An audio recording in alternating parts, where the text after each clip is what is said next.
Why are you raising the money? We're raising money to develop and create some interactive, fun, engaging educational tools to install at Queenswood at the Sustainable Future Centre in Herefordshire. How will the project improve local life and what difference will it make to the community at Herefordshire?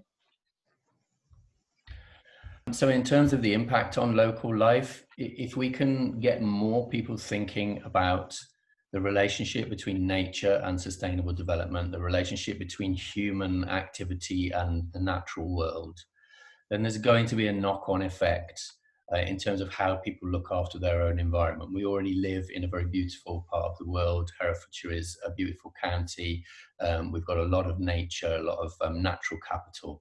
And it will help to preserve that and help people to understand the importance of that. Why is this project important? So the project's for anyone who visits Queenswood, of which there are 250,000 people a year. So this is not the usual suspects. It's not only people that are already engaged in a conversation about sustainability. This is for anyone who visits the place, people who walk in dogs, just coming up with the children, going to see the Arboretum, that kind of thing. And of those 250,000 people, even if 2.5% make it to the Sustainable Future Centre and engage with what we've got going on there, then we'll have still reached 6,000 people per year. So there'll be options of how far you want to go with this. You know, there'll be very simple information and there'll be more complex information there.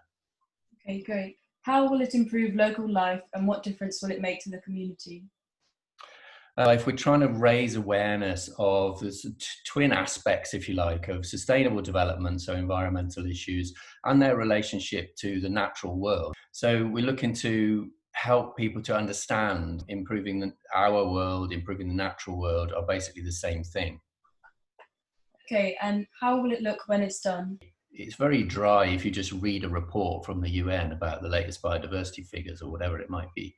But if there's something there that's like a game or an interactive thing or a crazy machine or something like this, then people are more likely to go, well, what is this? And then what is it saying to me? And they're more likely to go away from that and say, oh yeah, we saw this amazing bike and it powered a sound system and I was thinking about the rinky-dink sound system, it powered us, and it lit up all these plastic bottles with LED lights in or something like that. That's more likely to get people remembering and talking about what they've seen. How did the project come about?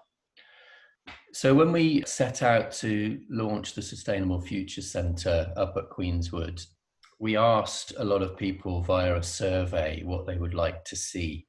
And it became very clear that people understand that there are issues to do with the environment, to do with climate change, to do with flooding, to do with biodiversity loss and things like that, but they don't always know what to do about it.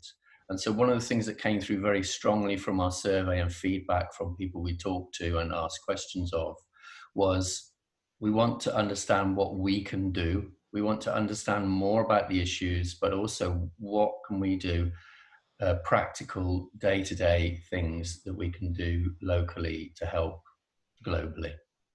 What's not to like?